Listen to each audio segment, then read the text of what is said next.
como le comenté, tengo la línea telefónica y le agradezco mucho a Remy Martínez. Él es internacionalista para hablar de este tema que sin duda nos ocupará nuestra y merece nuestra atención, Remy, los próximos días decisivos y meses, ni se diga. ¿México está preparado para las posibles deportaciones masivas? Sería la pregunta de entrada, querido Remy. Bueno, sin duda alguna es un reto muy importante para muchas personas que quizá en este momento están preocupadas en los Estados Unidos, familiares que tienen aquí en México seguramente están preocupados por cuáles van a ser las medidas que se vayan a tomar respecto a este concepto de deportaciones masivas que se ha establecido, que valdría la pena señalar que las personas encargadas específicamente del ICE, que es pues vamos a decir, la autoridad que se encarga dentro del territorio de Estados Unidos de quizá instrumentar estos aseguramientos dentro del territorio de Estados Unidos, han un poco zigzagueado en cómo se va a implementar. No ha habido una clara idea de qué se va a implementar. Se está hablando precisamente de que se iría sobre personas que tuvieran antecedentes delictivos, criminales, en una primera etapa. Se ha hablado de la ciudad de Chicago, muy en particular, como donde se iniciaría esta operación, pero no se saben los alcances. El del fin de semana, el periódico Los Angeles Times, el periódico New York Times, sacan reportajes especificando que, pues bueno, se han empezado a establecer protocolos en estas ciudades que tienen una visión diferente y de apertura respecto al tema migratorio, de cómo hacer en las escuelas, desde los niveles básicos hasta las carreras profesionales. ¿Qué pasaría si algún papá o algún agente de estas corporaciones llegara, ¿no?, a los centros educativos? Nomás para darte un ejemplo de la incertidumbre respecto al plan y la posibilidad de esto. La propuesta que hace el gobierno de México y el canciller de la Fuente, que es el responsable de las diferentes representaciones en los Estados Unidos, los consulados que se encuentran de carrera y los consulados generales, los grandes como de Phoenix o pequeños de carrera como son los de Yuma o de Los Ángeles, etcétera, siempre han estado abiertos para esa atención. Y acompañar en todo momento a los nacionales mexicanos que requieran este apoyo. Entonces, es algo para lo cual están preparados de entrada. El número de personas que pudieran ser afectadas y las regiones específicas no queda claro. Quizá lo único que me atrevería a decir, porque son declaraciones públicas, son precisamente que es la ciudad de Chicago donde se iniciarían operativos de deportación. ¿Hasta qué número de personas? Pues bueno, se está hablando de los cientos de miles, ¿no?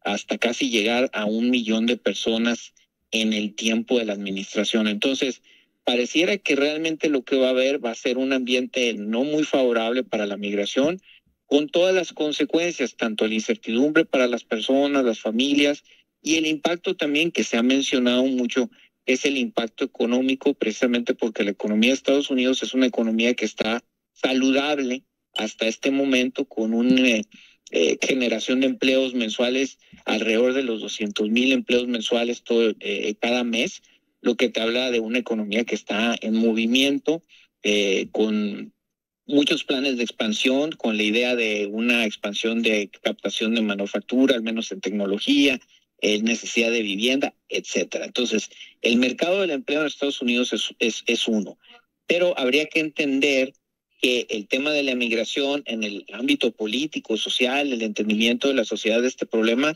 pues sí ha cambiado y no para bien. Más de un 60%, según encuestas, hablan de que la gente, el ciudadano norteamericano, quiere una solución.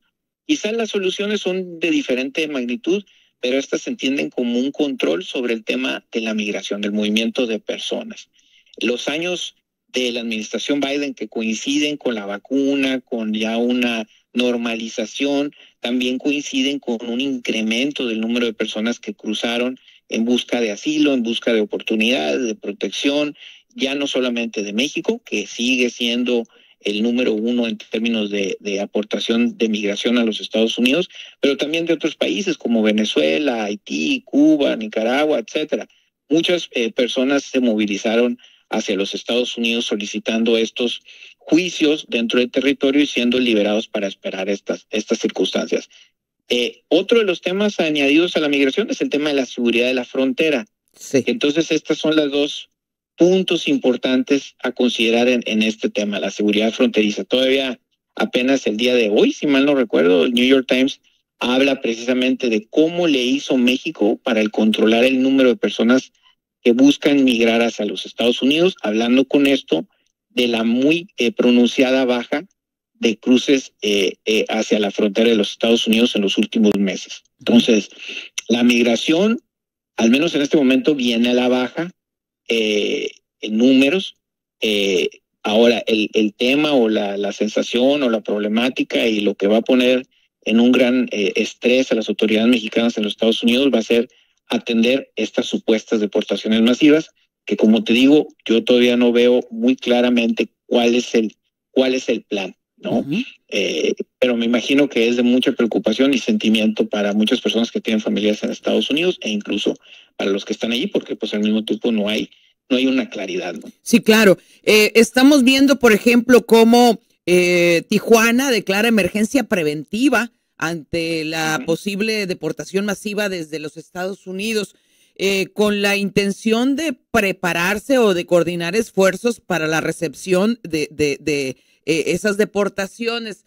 ¿Es algo que se debiera estar haciendo en todas las fronteras, bajo tu punto de vista, Remy, o por lo menos en los estados, en los municipios fronterizos? Definitivamente. Yo creo que debiera de haber incluso un encargado a nivel presidencial de la frontera norte de México, porque no solamente es el tema de la migración, es infraestructura fronteriza, es el tema del flujo fronterizo a través de aduanas, y no estoy hablando de las autoridades americanas, estoy hablando de las aduanas mexicanas, que hoy en día tienen una labor muy importante de vigilancia, pero también de recaudación, que está generando nudos realmente importantes para el ingreso a México. Me cuesta mucho trabajo explicar esto aquí en México, porque todo el mundo visualiza la cola para cruzar a Estados Unidos de sur a norte, pero de norte a sur hoy en día hay un fenómeno creciente de que las personas tienen que esperar en algunos días hasta horas para poder cruzar hacia México, precisamente porque quizá las instalaciones y la capacidad que tiene el ejército ahorita para hacer revisiones es menor y hay una vocación de recaudación en las aduanas mexicanas actualmente. Entonces, hay muchos temas de la frontera que debieran de estar a un nivel muy alto dentro del gobierno federal para poder entender mucho mejor, porque tiene muchas dimensiones y sobre todo para nosotros, los estados del norte, representa desarrollo económico, representa empleo, representa salarios, representa prosperidad y representa oportunidades a muchos jóvenes y a los papás de los jóvenes que visualizan oportunidades en diferentes campos. Ahora que he estado aquí en Hermosillo estos días, me ha tocado con mucha dicha ver instituciones públicas como el Tecnológico de Hermosillo, las universidades de Sonora, los tecnológicos privados, etcétera, con un gran entusiasmo respecto a las oportunidades de desarrollo, pero estos pasan a través de que este flujo sea sencillo, fácil, oportuno y que las inversiones estén ahí y sobre todo sí puedo entender a la ciudad de Tijuana y a diferentes ciudades fronterizas por donde se puede hacer lo que se le llama la repatriación, preocupadas por el incremento y solicitud de servicios públicos y de atención por la cual los mexicanos se distinguen, pero que pues al final de cuentas en estas circunstancias sin recursos pues se puede convertir en un problema muy serio de salud y un problema también de seguridad en las fronteras. Pues por lo pronto, Donald Trump anuncia la creación de organismo para recolectar aranceles a otros países. Van a empezar a pagar, amenaza. Y también ese es otro tema, por supuesto, que pues debe tener atento al gobierno de México. Yo creo que a todos los sectores, al gobierno de Estados Unidos, a los sectores productivos, al gobierno y evidentemente precisamente por los convenios comerciales que tiene Estados Unidos, pues bueno, también cómo se le va a hacer a frente, por ejemplo, un incremento de aranceles en todo el cual tipo, o sea, con qué personal se va a llevar a cabo esa esas instrucciones. No es fácil, ¿no? Por eso se anuncia lo que viene. Estamos en un ambiente mucho más competitivo, por así decirlo, donde el trabajo de alianzas, el trabajo de la conveniencia de intercambio es fundamental. Entender que Estados Unidos trae como plan un 3 de 3. ¿Qué significa? Incrementar 3% su Producto Interno Bruto, reducir 3% su déficit en términos de finanzas públicas e incrementar 3% su viabilidad de energía. Eso es lo que busca Estados Unidos como un paraguas. Dentro de eso es la competencia ya muy clara, abierta en todos los ámbitos con China. México tiene que, vamos a decir, adaptarse a esas condiciones porque son esas restricciones que tenemos nosotros como por tener nuestra posición geográfica, ¿no? La que nos contamos.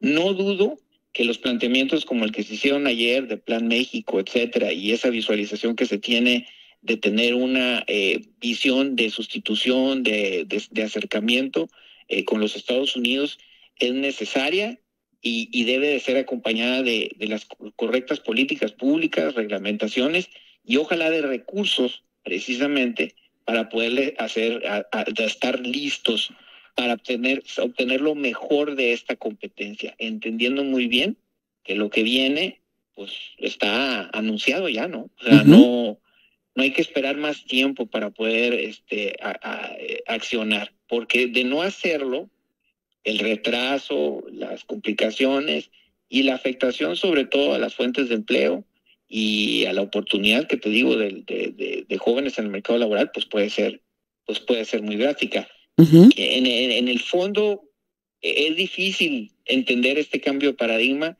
pero creo que entre mejor lo vayamos visualizando es mejor, ¿no? Entonces, el secretario de Hacienda hablaba que desde el 2021 hablaba de una sustitución del 10% de las importaciones de China. Esto va más allá de eso, no es 10%, es 25%, o sea, verdaderamente es un cambio, porque la competencia entre Estados Unidos y China también pasa por nosotros. ¿Cómo la vamos a afrontar? Así es. Eso es muy importante. Remy, te agradezco muchísimo que me hayas tomado la llamada. Un abrazo.